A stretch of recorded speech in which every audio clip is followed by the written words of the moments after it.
語聞き流し10分間、名作リスニング、英語テキストと MP3 ダウンロード、その他の物語は、ホームページよりご利用いただけます。88thpp.com 88thpp.com The Ugly Duckling. It was so beautiful in the country. It was the summertime. The wheat fields were golden, the oats were green, and the hay stood in great stacks in the green meadows. The stork paraded about among them on his long red legs, chattering away in Egyptian, the language he had learned from his lady mother. All around the meadows and cornfields grew thick woods, and in the midst of the forest was a deep lake. Yes, it was beautiful, it was delightful in the country. In a sunny spot stood a pleasant old farmhouse circled all about with deep canals, and from the walls down to the water's edge grew great burdocks, so high that under the tallest of them a little child might stand upright. The spot was as wild as if it had been in the very center of the thick wood.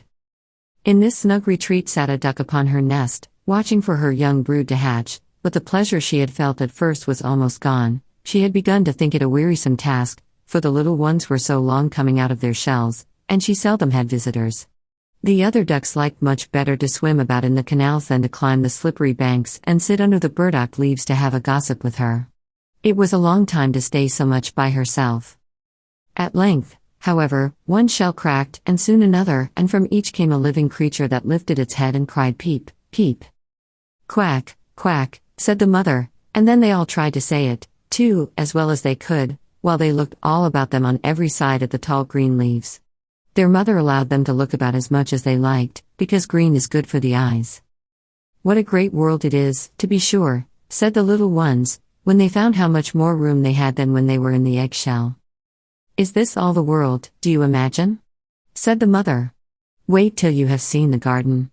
Far beyond that it stretches down to the pastor's field, though I have never ventured to such a distance.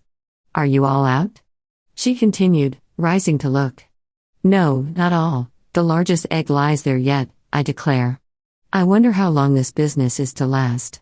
I'm really beginning to be tired of it, but for all that she sat down again. Well, and how are you today? Quacked an old duck who came to pay her a visit. There's one egg that takes a deal of hatching.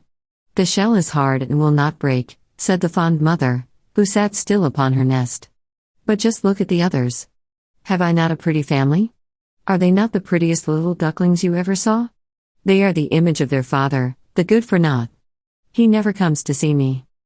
Let me see the egg that will not break, said the old duck. I've no doubt it's a guinea fowl's egg. The same thing happened to me once, and a deal of trouble it gave me, for the young ones are afraid of the water. I quacked and clucked, but all to no purpose. Let me take a look at it. Yes, I am right, it's a guinea fowl, upon my word. So take my advice and leave it where it is. Come to the water and teach the other children to swim. I think I will sit a little while longer, said the mother. I have sat so long, a day or two more won't matter.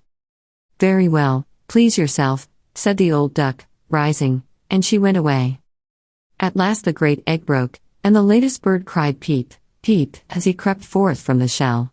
How big and ugly he was! The mother duck stared at him and did not know what to think. Really, she said, this is an enormous duckling, and it is not at all like any of the others. I wonder if he will turn out to be a guinea fowl.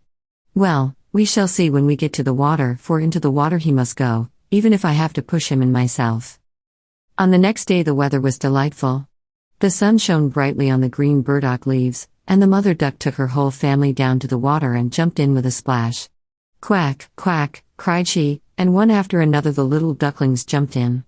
The water closed over their heads, but they came up again in an instant and swam about quite prettily, with their legs paddling under them as easily as possible. Their legs went of their own accord, and the ugly gray coat was also in the water, swimming with them. Oh, said the mother, that is not a guinea fowl. See how well he uses his legs, and how erect he holds himself. He is my own child, and he is not so very ugly after all if you look at him properly. Quack, quack. Come with me now. I will take you into grand society and introduce you to the farmyard, but you must keep close to me or you may be trodden upon, and, above all, beware of the cat. When they reached the farmyard, there was a wretched riot going on. two families were fighting for an eel's head, which, after all, was carried off by the cat. "See, children, that is the way of the world," said the mother duck, wetting her beak, for she would have liked the eel's head herself. "Come, now, use your legs, and let me see how well you can behave. You must bow your heads prettily to that old duck yonder. She is the highest born of them all and has Spanish blood, therefore she is well off. Don't you see she has a red rag tied to her leg, which is something very grand and a great honor for a duck? It shows that everyone is anxious not to lose her, and that she is to be noticed by both man and beast. Come, now, don't turn in your toes." A well-bred duckling spreads his feet wide apart, just like his father and mother, in this way. "Now bend your necks and say quack." The ducklings did as they were bade, but the other ducks stared and said, "Look, here comes another brood, as if there were not enough of us already. And bless me, what a queer-looking object one of them is, we don't want him here." And then one flew out and bit him in the neck. "Let him alone," said the mother, "he is not doing any harm." "Yes, but he is so big and ugly. He's a perfect fright," said the spiteful duck, "and therefore he must be turned out. A little biting will do him good." "The others are very pretty children," said the old duck with a rag on her leg, "all but that one. I wish his mother could smooth him up a bit, he is really ill-favored." "That is impossible, your grace," replied the mother. "He is not pretty, but he has a very good disposition and swims as well as the others or even better. I think he will grow up pretty, and perhaps be smaller. He has remained too long in the egg, and therefore his figure is not properly formed." And then she stroked his neck and smoothed the feathers, saying, "It is a drake, and therefore not of so much consequence. I think he will grow up strong and able to take care of himself." "The other ducklings are graceful enough," said the old duck. "Now make yourself at home, and if you find an eel's head you can bring it to me." And so they made themselves comfortable, but the poor duckling who had crept out of his shell last of all and looked so ugly was bitten and pushed and made fun of, not only by the ducks but by all the poultry. "He is too big," they all said, and the turkey cock, who had been born into the world with spurs and fancied himself really an emperor, puffed himself out like a vessel in full sail and flew at the duckling. He became quite red in the head with passion, so that the poor little thing did not know where to go, and was quite miserable because he was so ugly as to be laughed at by the whole farmyard. So it went on from day to day. It got worse and worse. The poor duckling was driven about by everyone. Even his brothers and sisters were unkind to him and would say, "Ah, you ugly creature, I wish the cat would get you," and his mother had been heard to say she wished he had never been born.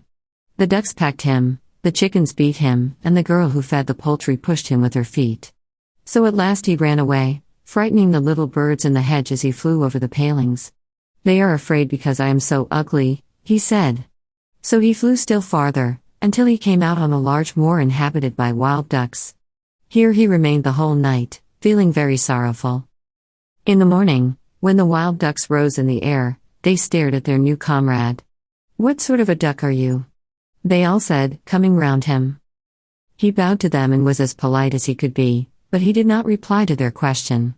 "You are exceedingly ugly," said the wild ducks, "but that will not matter if you do not want to marry one of our family." Poor thing! He had no thoughts of marriage. All he wanted was permission to lie among the rushes and drink some of the water on the moor. After he had been on the moor 2 days, there came 2 wild geese, or rather goslings, for they had not been out of the egg long, which accounts for their impertinence. "Listen, friend," said one of them to the duckling, "you are so ugly that we like you very well. Will you go with us and become a bird of passage?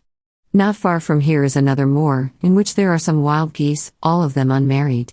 It is a chance for you to get a wife. You may make your fortune, ugly as you are."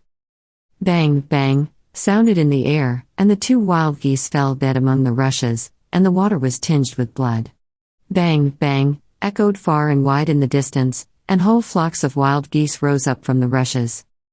The sound continued from every direction, for the sportsmen surrounded the moor, and some were even seated on branches of trees, overlooking the rushes. The blue smoke from the guns rose like clouds over the dark trees, and as it floated away across the water, a number of sporting dogs bounded in among the rushes, which bent beneath them wherever they went. How they terrified the poor duckling! He turned away his head to hide it under his wing, and at the same moment a large, terrible dog passed quite near him. His jaws were open, his tongue hung from his mouth, and his eyes glared fearfully. He thrust his nose close to the duckling, showing his sharp teeth, and then splash, splash, he went into the water, without touching him. "Oh," sighed the duckling, "how thankful I am for being so ugly, even a dog will not bite me." And so he lay quite still, while the shot rattled through the rushes, and gun after gun was fired over him. It was late in the day before all became quiet, but even then the poor young thing did not dare to move. He waited quietly for several hours and then, after looking carefully around him, hastened away from the moor as fast as he could. He ran over field and meadow till a storm arose, and he could hardly struggle against it. Towards evening he reached a poor little cottage that seemed ready to fall, and only seemed to remain standing because it could not decide on which side to fall first. The storm continued so violent that the duckling could go no farther. He sat down by the cottage and then he noticed that the door was not quite closed, in consequence of one of the hinges having given way.